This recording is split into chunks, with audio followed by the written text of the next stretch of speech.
Hello civil engineers, मेरा नाम है कौस्तुभ आहिर और CSM trainers and consultant institute की तरफ से मैं आप सभी का इस वीडियो के अंदर स्वागत करता हूं।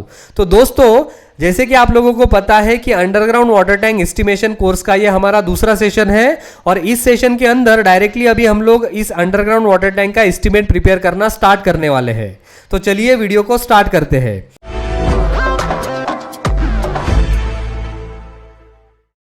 तो सबसे पहले तो दोस्तों मैं आप लोगों को यह बताऊंगा कि अगर आपको इस अंडरग्राउंड वाटर टैंक का एस्टिमेट प्रिपेयर करना स्टार्ट करना है तो आपके पास कौन कौन से डिटेल्स रेडी होना जरूरी है या कौन कौन सी चीजें आपको पता होना जरूरी है। तो इसमें सबसे पहली जो चीज है जो आपके पास होना चाहिए वो है इसकी ड्राइंग, इस अंडरग्राउंड वाटर टैंक की ड्राइंग। तो ड्राइंग क्यों चाहिए? क्योंकि आपको इस अंडरग्राउंड वाटर टैंक का कंस्ट्रक्शन करने के लिए एग्जैक्टली कौन कौन से काम करने हैं और किस सीक्वेंस में करने हैं, ये अगर आपको जानना है तो सबसे पहले आपको ड्राइंग को रीड करना होगा। जैसे कि फॉर एग्जांपल यहाँ पे आपके स्क्रीन के ऊपर लेफ्ट हैंड साइड में जो आप लोगों को यहाँ पे ये ड्राइंग दिख रही है जिसका नाम है typical section of underground water tank. तो इस ड्राइंग में आप लोग देख सकते हैं कि सबसे पहले तो यहाँ पे सबसे बॉटम में सबसे पहला काम दिखाया गया है रबल सोलिंग वर्क, राइट। उसके बाद उसके ऊपर एक पीसीसी बेड कास्ट होगा, उसके बाद उसके ऊपर एक आरसीसी स्लैब कास्ट होगा। तो इसी तरीके से उस अंडरग्राउंड वाटर टैंक को बनाने के लिए या फिर उस स्ट्रक्चर को बनाने के लिए एग्जैक्टली आपको कौन कौन से काम करने हैं और किस सीक्वेंस में करने हैं, ये डिटेल्स आपको पता चलेंगे ड्राइंग से। तो इसीलिए आपके पास सबसे पहले तो ड्राइंग रेडी होना बहुत जरूरी है और जो भी आइटम्स ऑफ वर्क्स आपको उस ड्राइंग में दिख रहे हैं उन्हीं आइटम्स ऑफ वर्क्स के लिए हम लोग एस्टीमेट फाइल में क्वांटिटी और कॉस्ट कैलकुलेट करते हैं, ठीक है। तो इसीलिए सबसे पहले आपको ड्राइंग रीड करनी होगी। उसके बाद जो सेकेंड चीज है जो आपको पता होनी चाहिए वो ये है कि you should be able to imagine that after completing the construction of that particular underground water tank how it will look like. उसका कंस्ट्रक्शन कंप्लीट होने के बाद वो अंडरग्राउंड वाटर टैंक कैसे दिखेगी ये अगर आप लोग इमेजिन कर सकते हो, या फिर उस अंडरग्राउंड वाटर टैंक को बनाने के लिए कौन कौन से काम करने पड़ते हैं और वो साइट पे एक्चुअली कैसे किए जाते हैं, ये अगर आपने एक्चुअली साइट पे देखा है, उसको अगर आपने एक्चुअली एक्सपीरियंस किया है तो फिर आपको इसका एस्टिमेट बनाना काफी आसान हो जाता है। अगर आपने एक्चुअली उसको एक्सपीरियंस किया है, अगर आपने उसको एक्चुअली देखा है कि ये काम कैसे होता है, उसको हर एक काम को करने के लिए कितना टाइम लगता है, कितने लेबर्स लगते हैं, ये सारी चीजें अगर आपने एक्सपीरियंस की है तो इस स्ट्रक्चर का या किसी भी स्ट्रक्चर का एस्टिमेट बनाना आपके लिए काफी आसान हो जाता है, ठीक है। तो इसीलिए इस पर्टिकुलर कोर्स के अंदर इसका एस्टिमेट बनाते समय मैं आपको इसकी सारी प्रोसीजर भी दिखाऊंगा, साइट पे जो एक्चुअल उसके वीडियोस है, उसके फोटोज है, ये सारी चीजें दिखा के मैं आप लोगों को बहुत ही डिटेल में समझाऊंगा कि इसका काम कैसे होता है और हर एक काम का क्वांटिटी और कॉस्ट कैलकुलेशन कैसे किया जाता है, ताकि आप इसको कभी भी भूलेंगे नहीं। ये आप एक बार आपने ये वीडियोस देख लिए तो आपको एक्चुअली पता चलेगा कि एक्चुअली साइट पे ये काम कैसे होता है और वो होने के बाद कैसे दिखता है, राइट। तो ये सारे डिटेल्स हम लोग इस कोर्स के अंदर देखने वाले हैं। और एक बार ये दो डिटेल्स अगर आपके पास है, ये दो चीजें अगर आपको पता है कि ड्राइंग को कैसे रीड करना है और एक्चुअली ये काम कैसे होते हैं, ये दो चीजें अगर आपको पता है तो आप एस्टीमेट इसका प्रिपेयर करना स्टार्ट कर सकते हैं, ठीक है, जो कि हम लोग अभी करने वाले हैं। तो यहां पे सबसे पहले तो अगर आपको एस्टीमेट प्रिपेयर करना स्टार्ट करना है तो सबसे पहले तो आपको यह पता होना चाहिए कि सबसे पहला आइटम ऑफ वर्क हमें कौन सा कंसीडर करना चाहिए। अब ये अगर आपको पता करना है तो ऑब्वियसली सबसे पहले तो आपको अगेन ड्राइंग को ही रीड करना पड़ेगा। तो यहां पे जैसे कि हमें पता है कि ये अंडरग्राउंड वाटर टैंक है, यानी कि ये जमीन के नीचे ये वाटर टैंक बनने वाली है, राइट। तो ऑब्वियसली अगर ये जमीन के नीचे हमें अंडरग्राउंड वाटर टैंक बनानी है तो सबसे पहले तो हमें एक्सकैवेशन करना पड़ेगा, राइट। उसके लिए एक गड्ढा बनाना पड़ेगा। अब उस गड्ढे की क्वांटिटी हम लोग सबसे पहले कैलकुलेट करेंगे और उसको टेक्निकल लैंग्वेज में कहा जाता है अर्थ वर्क इन एक्सकैवेशन, राइट। इस आइटम ऑफ वर्क का नाम है अर्थ वर्क इन एक्सकैवेशन। तो फिर एक्सकैवेशन वर्क के लिए सबसे पहले तो हम लोग क्वांटिटी कैलकुलेट करने वाले हैं इस एस्टीमेट को बनाते समय, राइट। तो यहां पे अब हम लोग सबसे पहले ये जानेंगे कि इस एक्सकैवेशन की क्वांटिटी कैसे कैलकुलेट की जाती है, किस यूनिट में की जाती है। तो बेसिकली इसकी जो क्वांटिटी है वो क्यूबिक मीटर्स में हमें कैलकुलेट करनी होती है अकॉर्डिंग टू आईएस कोड, ठीक है। इसका स्टैंडर्ड यूनिट ऑफ मेजरमेंट है क्यूबिक मीटर्स। अब क्यूबिक मीटर्स में मतलब क्या, बेसिकली इसका हमें वॉल्यूम कैलकुलेट करना है, क्योंकि जब भी हम किसी भी चीज का वॉल्यूम कैलकुलेट करते हैं तो उसकी क्वांटिटी हमें मिलती है क्यूबिक मीटर्स में, राइट। अगर आप मेट्रिक यूनिट्स को यूज कर रहे हो तो यहां पे अगर आपको किसी भी चीज का वॉल्यूम अगर कैलकुलेट करना है तो उसके लिए एक सिंपल फॉर्मूला हम यूज करते हैं जो है length multiplied by width multiplied by height, correct. तो यहाँ पे उसकी लेंथ क्या है, उसकी विड्थ क्या है, उस एक्सकेवेशन पिट की, जितना भी हमें एक्सकेवेशन करना है उसकी लेंथ क्या है, उसकी विड्थ क्या है, उसकी हाइट क्या है, ये सारे डायमेंशंस हमें ड्राइंग से लेने होंगे और उनको यूज करके हम लोग इसकी क्वांटिटी कैलकुलेट कर सकते हैं एक्सकेवेशन वर्क की, राइट। तो बेसिकली अगर आप लोग यहाँ पे ड्राइंग में अगेन जाओगे, और एक बात दोस्तों की ये जो ड्राइंग हम लोग यहाँ पे रेफर कर रहे हैं इस कोर्स के अंदर, और इस कोर्स के जो नोट्स है ये सभी फाइल्स में आप लोगों के साथ इस कोर्स के लास्ट सेशन में शेयर करने वाला हूं, ठीक है। और इसके साथ ही इस पर्टिकुलर एस्टीमेट की एक्सेल फाइल भी मैं आप लोगों के साथ लास्ट सेशन में शेयर करने वाला हूं। तो लास्ट सेशन में मैं नीचे डिस्क्रिप्शन में इसकी लिंक शेयर कर दूंगा, उसके ऊपर क्लिक करके आप लोग ये सारे जो फाइल्स है वो डाउनलोड कर सकते हो, ठीक है। तो चलिए इसको कंटिन्यू करते हैं। तो यहाँ पे सबसे पहले अगर आप लोग इस ड्राइंग को ओपन करोगे जिसका नाम है typical section of underground water tank, तो इसके टॉप पे आप लोग देख सकते हैं यहाँ पे लिखा है कि अंडरग्राउंड वाटर टैंक साइज। तो बेसिकली इस अंडरग्राउंड वाटर टैंक की साइज यहाँ पे दिखाई गई है जो है 2.7 बाय 1.5 बाय 2.1 मीटर्स, राइट। ये सारे डायमेंशंस मीटर में यहाँ पे दिए गए हैं, राइट। तो बेसिकली ये 2.7 मीटर्स मतलब ये है इस अंडरग्राउंड वाटर टैंक की लेंथ, ऑलराइट। देन ये जो 1.5 मीटर है वो है इस अंडरग्राउंड वाटर टैंक की विड्थ, ऑलराइट। एंड ये जो 2.1 मीटर है वो है इस अंडरग्राउंड वाटर टैंक की हाइट, ओके। तो इस तरीके से आपको इसको रीड करना है। अब हमारे पास इस अंडरग्राउंड वाटर टैंक की साइज हमको मिल गई है ड्राइंग से, राइट। अब अगर हमें एक्सकेवेशन की क्वांटिटी कैलकुलेट करनी है तो हमें ओनली जो हमारा इस अंडरग्राउंड वाटर टैंक का साइज है उसके अकॉर्डिंग हमें इसकी क्वांटिटी नहीं कैलकुलेट करनी होती है, ठीक है। यहाँ पे उसके नीचे जो पीसीसी बेड कास्ट होने वाला है, तो यहाँ पे आप लोग देख सकते हैं कि इसकी साइज जो है वो अंडरग्राउंड वाटर टैंक से थोड़ी सी बड़ी है, करेक्ट। और उसके नीचे जो रबल सोलिंग वर्क होने वाला है उसकी भी साइज उस पीसीसी बेड जितनी ही है। तो यहाँ पे इसीलिए ये जो बेसिकली पीसीसी बेड यहाँ पे कास्ट होगा या फिर ये जो रबल सोलिंग वर्क यहाँ पे होने वाला है उसके साइज के अकॉर्डिंग हमें वहां पे उसका एक्सकेवेशन करना होगा, करेक्ट। तो ये गलती हमेशा बहुत सारे इंजीनियर्स करते हैं कि अगर वहां पे उनको अंडरग्राउंड वाटर टैंक की साइज वहां पे मिल गई ड्राइंग के अंदर तो उसके अकॉर्डिंग ही वो एक्सकेवेशन क्वांटिटी कैलकुलेट कर देते हैं, जो कि गलत है। आपको देखना है कि उसके नीचे जो पीसीसी बेड कास्ट होने वाला है उसकी साइज क्या है और उसके अकॉर्डिंग आपको उसका एक्सकेवेशन का क्वांटिटी कैलकुलेट करना पड़ेगा, ठीक है।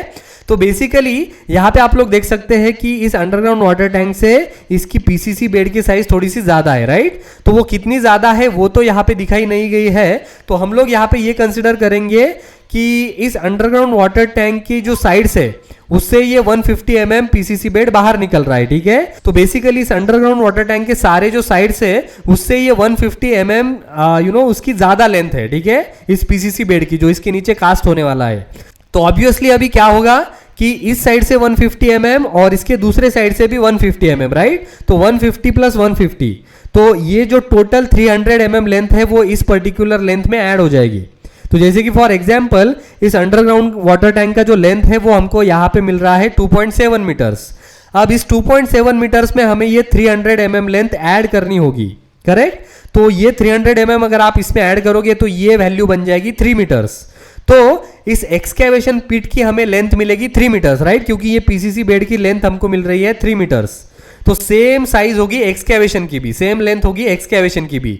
जितना भी पीसीसी बेड का साइज है उतना ही साइज हम लोग एक्सकेवेशन पिट का लेने वाले हैं। तो इस तरीके से हमें इस एक्सकेवेशन पिट की जो लेंथ है वो यहाँ पे मिल रही है 3 मीटर्स, करेक्ट। तो वही सेम वैल्यू हम लोग यहाँ पे लेंगे, लेंथ हम लोग लेंगे इसका 3 मीटर्स।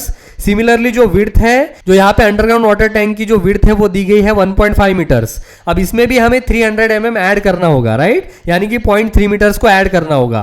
तो वो साइज बन जाएगी 1.8 मीटर्स, यानी कि हमारा जो पीसीसी बेड है उसका विड्थ हमको मिल रहा है 1.8 मीटर्स और उतना ही हमारा एक्सकेवेशन पिट का भी विड्थ होगा, राइट। तो यहाँ पे हम लोग विड्थ लेंगे एज 1.8 मीटर्स, ओके। उसके बाद फाइनली जो उसकी एक्सकेवेशन की जो हाइट है अभी उसमें तो कुछ फर्क नहीं पड़ेगा, तो डायरेक्टली आप लोग यहाँ पे देख सकते हो। अगर आपको कितना हाइट का एक्सकेवेशन करना है वो अगर आपको जानना है तो अगेन आपको वो भी चीज इस ड्राइंग से ही मिलेगी। तो यहाँ पे जैसे कि आप लोग देख सकते हो कि यहाँ पे नेचुरल ग्राउंड लेवल दिखाया गया है, राइट। यह है एनजीएल यानी कि नेचुरल ग्राउंड लेवल। तो नेचुरल ग्राउंड लेवल के नीचे ही जो भी एक्सकेवेशन होगा उसके नीचे ही होगा, राइट, उसी लेवल से होगा या उस लेवल से नीचे ही होगा, करेक्ट। तो इसीलिए यहाँ पे अगर आप लोग देखोगे तो ये टोटल डेप्थ ऑफ एक्सकेवेशन हमें यहाँ पे डायरेक्टली दिया गया है इस ड्राइंग के अंदर ही। इस नेचुरल ग्राउंड लेवल से लेके till the bottom of this rubble soling work. ये जो टोटल डेप्थ है वो हमको डायरेक्टली यहाँ पे दी गई है 2425 mm, यानी कि 2.425 मीटर्स।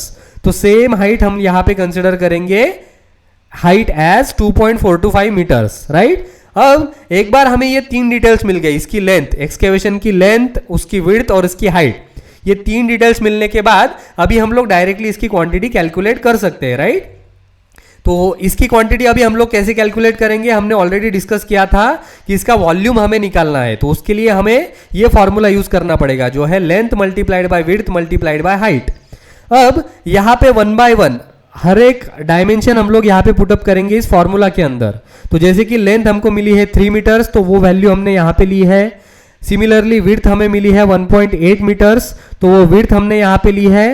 अगेन फाइनली जो हाइट है वो हमको मिली है 2.425 मीटर्स, एंड सेम हाइट हमने अगेन यहाँ पे पुटअप की है, राइट। तो ये मल्टीप्लीकेशन करने के बाद आपको इसका फाइनल क्वांटिटी मिलेगा 13.09 क्यूबिक मीटर्स। तो इतनी हमें टोटल एक्सकेवेशन की क्वांटिटी मिल रही है इस अंडरग्राउंड वाटर टैंक को बनाने के लिए, राइट। तो ये हो गई हमारी फाइनल क्वांटिटी। अब दोस्तों यहाँ पे हमने ये जो क्वांटिटी कैलकुलेट की है वो directly total depth of excavation के लिए 1 शॉट में की है, राइट।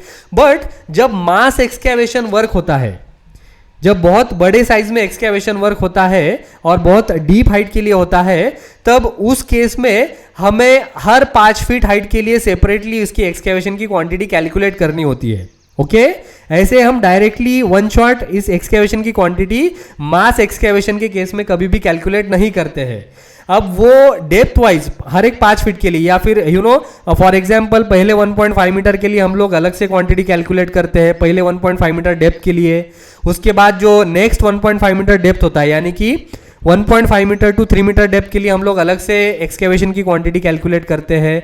और उसके साथ ही उसके रेट्स को हमें कैसे कोट करना होता है हाइट वाइज, उनका स्पेसिफिकेशंस कहाँ से और कैसे लेना होता है, ये सारी चीजें अगर आपको सीखनी है तो उसके लिए आप मेरा कोर्स ज्वाइन कर सकते हैं, जिसका नाम है professional estimation and costing in building construction. तो दोस्तों उस कोर्स के अंदर मैं आप लोगों को डिटेल में सिखाऊंगा कि एक्सकेवेशन से लेके पेंट वर्क तक जितने भी काम हमें एक बिल्डिंग कंस्ट्रक्ट करने में करने होते हैं, तो उस हर एक काम के लिए, उस हर एक आइटम ऑफ वर्क के लिए क्वांटिटी और कॉस्ट हमें कैसे कैलकुलेट करनी होती है इन एक्चुअली साइट पे काम करते समय हमें कौन सी मेथड फॉलो करनी होती है क्वांटिटी और कॉस्ट कैलकुलेशन करने के लिए, रेट्स को कोट करने के लिए, टोटल प्रोजेक्ट कॉस्ट निकालने के लिए। तो ये सारी चीजें मैं आप लोगों को इस कोर्स के अंदर डिटेल में सिखाने वाला हूं, ठीक है। तो दोस्तों ये कोर्स मैंने इस तरीके से बनाया है कि मैं गारंटी देता हूं कि ये कोर्स कंप्लीट करने के बाद आप बिल्कुल किसी भी बिल्डिंग के लिए, चाहे वो सिंगल स्टोरीड बिल्डिंग हो, मल्टी स्टोरीड बिल्डिंग हो, हाई राइज बिल्डिंग हो, चाहे वो रेसिडेंशियल बिल्डिंग हो या फिर कमर्शियल बिल्डिंग हो, किसी भी टाइप की बिल्डिंग के लिए आप बिल्कुल आसानी से उसका एस्टिमेट बना पाओगे, ये चीज की मैं गारंटी देता हूं। और सबसे मेन और इंपॉर्टेंट बात यह है दोस्तों कि अगर आपको किसी भी रीजन की वजह से ये कोर्स आपको अगर पहले 7 दिन में पसंद नहीं आता है, तो इसकी फुल अमाउंट मैं आपको रिटर्न करूंगा। तो इसके लिए फुल मनी बैक गारंटी भी मैंने यहाँ पे रखी है। तो ये टोटली एक रिस्क फ्री कोर्स मैंने आपके लिए बनाया है, टोटल रिस्क जो होगी वो मेरी होगी। तो ये जो जबरदस्त कोर्स मैंने आपको बनाया है, मेरा पूरा 10 साल का जो एक्सपीरियंस है मैंने इस कोर्स के अंदर डाल दिया है।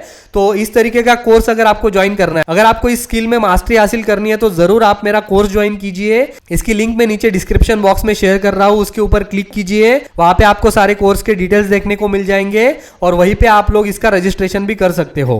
तो दोस्तों लिमिटेड टाइम के लिए एक ऑफर चल रहा है अभी फिलहाल, उसका फायदा उठाने के लिए आज ही कोर्स में रजिस्टर कीजिए। तो दोस्तों इस वीडियो में हमने देखा कि अंडरग्राउंड वाटर टैंक का एस्टिमेट बनाने के लिए हमारे पास कौन कौन से डिटेल्स रेडी होना जरूरी है, और उसके साथ ही हमने ये भी देखा कि यहाँ पे जो सबसे पहला आइटम ऑफ वर्क है वो हमें कौन सा कंसिडर करना है और उसकी क्वांटिटी हमें कैसे कैलकुलेट करनी है। तो इसकी क्वांटिटी, एक्सकेवेशन वर्क की क्वांटिटी हमने इस सेशन के अंदर कैलकुलेट की है, जो हमको मिली है 13.09 क्यूबिक मीटर्स, राइट। तो इस वीडियो को हम यही समाप्त करते हैं। अगले वीडियो में अभी हम लोग देखेंगे कि हमारा जो नेक्स्ट आइटम ऑफ वर्क है सोलिंग वर्क, उसकी क्वांटिटी हमें कैसे कैलकुलेट करनी है, ये अभी हम लोग नेक्स्ट सेशन में कवर करेंगे, ठीक है। तो इस वीडियो के लिए इतना ही, मिलते हैं नेक्स्ट वीडियो में हमारे नेक्स्ट आइटम ऑफ वर्क के साथ। तब तक के लिए गुड बाय।